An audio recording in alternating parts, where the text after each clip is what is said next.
আসসালামু আলাইকুম, সবাইকে গণিত ক্লাসে স্বাগতম। আজকে আমার আলোচনার বিষয় অনুশীলনী 9। দেখো, অনুশীলনী 9-এর সবগুলো অঙ্কই আমাদের করা শেষ হয়েছে। কিছু সংক্ষিপ্ত প্রশ্ন করিয়েছি এবং কয়েকটি যোগ্যতাভিত্তিক অঙ্ক করিয়েছিলাম। তো যেহেতু চ্যাপ্টারটি শেষ, সেহেতু আমি তোমাদের আজকে একটি ছোট্ট টেস্ট নিব, সাডেন টেস্ট, 20 মার্কস। প্রথমে আমি কয়েকটি সংক্ষিপ্ত প্রশ্ন দিয়েছি। সংক্ষিপ্ত প্রশ্নগুলো আজকে আমি আর বলে দেব না, তোমরা একে একে সবগুলো 8টি প্রশ্ন আছে এখানে, 8টি সংক্ষিপ্ত প্রশ্ন, সবগুলো অঙ্ক করবে। ওকে, আমি আশা করি এগুলো সবাই পারবা। তারপরে আমি 2টি কাঠামোবদ্ধ অঙ্ক দিয়েছি। একটি হলো কাশেম সাহেব ব্যাংক থেকে 30,000 টাকা ঋণ নিয়ে 5 বছর পর আসল সহ মোট 40,500 টাকা পরিশোধ করলেন। তোমরা মনোযোগ দিয়ে শুনবে আমি কিভাবে বলি অঙ্কগুলো, আর আমি যেভাবে বলি তোমরা সেভাবেই করবে। ওকে, আশা করি সবাই মনোযোগ দিয়ে যদি শোনো তাহলে অঙ্কটি আমি যেভাবে বলি সেভাবে তোমরা করতে পারবা। যদিও টেস্ট, তারপর আমি তোমাদেরকে একটু সহযোগিতা করছি। দেখো, প্রথমে বলছে ক নাম্বারে 5 বছরে মোট কত টাকা মুনাফা দিলেন। দেখো, এখানে আমাদের আগে চিনতে হবে আসল কোনটা। এখানে বলছে কাশেম সাহেব ব্যাংক থেকে 30,000 টাকা ঋণ নিয়ে, এই যে 30,000 টাকা ঋণ নিল, এটা হলো তার কি আসল টাকা। ঋণ নিয়ে 5 বছর পর আসল সহ মোট 40,500 টাকা পরিশোধ করলেন। তাহলে আসল ছিল কত, ঋণ নিয়েছিলেন তিনি 30,000 টাকা, আর এখানে উনি পরিশোধ করছেন কত, 40,500 টাকা। তাহলে দেখো, এখানে 40,500 টাকা যে, এটা হলো কি আসল মুনাফা। এখানে কি আছে, আসল মুনাফা এখানে আছে। ঠিক আছে, তাহলে আমরা যদি আসল মুনাফা থেকে যদি আমরা আসল বিয়োগ করি তাহলে আমাদের কি থাকবে, মুনাফা থাকবে। তাহলে লেখো যে আসল মুনাফা 40,500 টাকা, আর এখানে আসল হলো কত, 30,000 টাকা। তাহলে বিয়োগ করো, বিয়োগ করলে যত বের হবে তত হলো 5 বছরের মুনাফা। ঠিক আছে, তাহলে ক নাম্বার শেষ। নাম্বার খয়ে বলছে তোমাকে 30,000 টাকায় 1 বছরের মুনাফা কত টাকা ছিল। দেখো, ওইখানে আমাদের 30,000 টাকার কত, 5 বছরের মুনাফা বের হয়েছে। এখন 5 বছরের যত টাকা মুনাফা বের হয়েছে তত টাকাকে যদি তুমি ওই 5 দিয়ে যদি তুমি ভাগ করো তাহলে তো তোমার 1 বছরের মুনাফা বের হয়ে যাবে, তাই না? তাহলে তুমি লেখো যে খ হতে পাই মুনাফা কত, যত পাইছো তত লিখবা। আর 30,000 টাকার 5 বছরের মুনাফা কত পাইছো কয়ে সেটা লিখে দিবা। অতএব 30,000 টাকার 1 বছরের মুনাফা। তাহলে 5 দিয়ে যদি তুমি ওই মুনাফাকে ভাগ করো তাহলে তোমার 30,000 টাকার 1 বছরের মুনাফা বের হয়ে যাবে। ওকে, আশা করি সবাই অঙ্কটি করতে পারবা। নাম্বার গ বলছে বার্ষিক মুনাফার হার কত ছিল। বার্ষিক মুনাফার হার কত ছিল।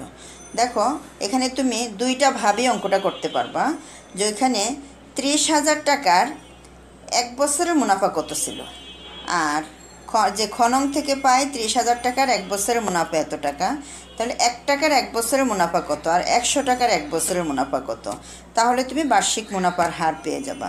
অন্যভাবে তুমি যদি সূত্র দিয়ে তুমি করতে চাও তাহলে তুমি লিখবা যে দেওয়া আছে আসল এত, আসল কত 30,000 টাকা, তুমি মুনাফা কত পাইছো তত লিখবা, আর তোমার সময় হলো কত, 5 বছর।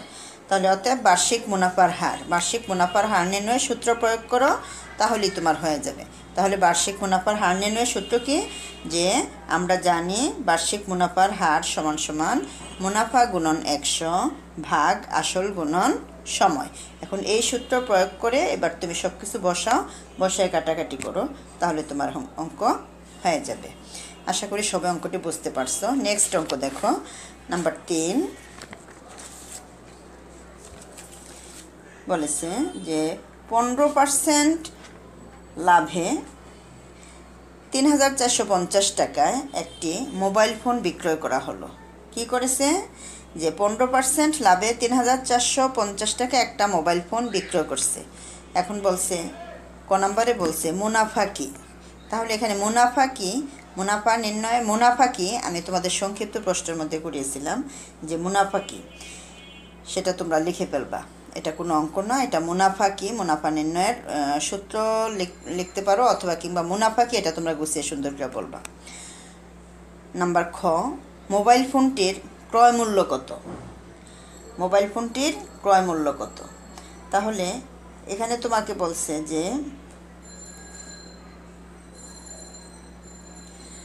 15% লাভে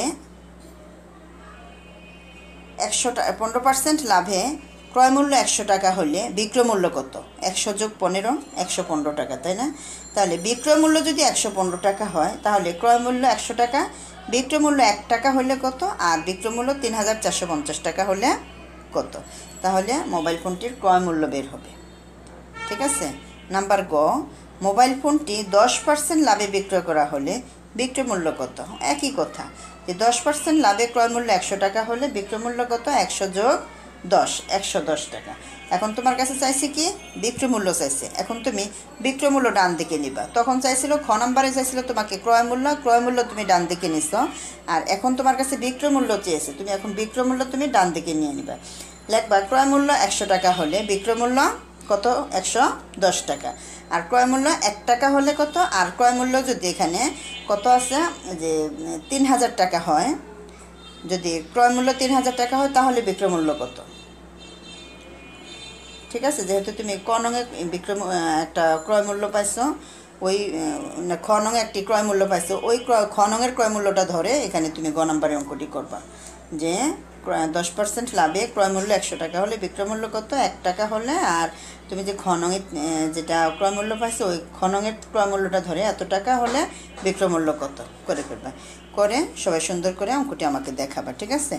তো প্রথমে 8টি সংক্ষিপ্ত প্রশ্ন, আর এখানে হলো কি 2টি কাঠামোবদ্ধ অঙ্ক। সবাই সুন্দর করে করবা। আমি আজকে দেখব যে এই অধ্যায় তোমরা কে কতটুকু বুঝতে পারছো। আর এই অধ্যায়টি যেহেতু অনেক সুন্দর এবং একটু ভিন্ন ধরনের চ্যাপ্টারটা, যদিও তবুও অঙ্কগুলো অনেক মজা করতে, সবাই অঙ্কগুলো করবা, করে দেখাবা। ঠিক আছে। আর 20-এ 20 আশা করি সবাই পাবা নাম্বার, সবাই যেন 20-এ 20 পাও সেভাবে পরীক্ষা দেবা। ঠিক আছে। সবাইকে ধন্যবাদ। আসসালামু আলাইকুম।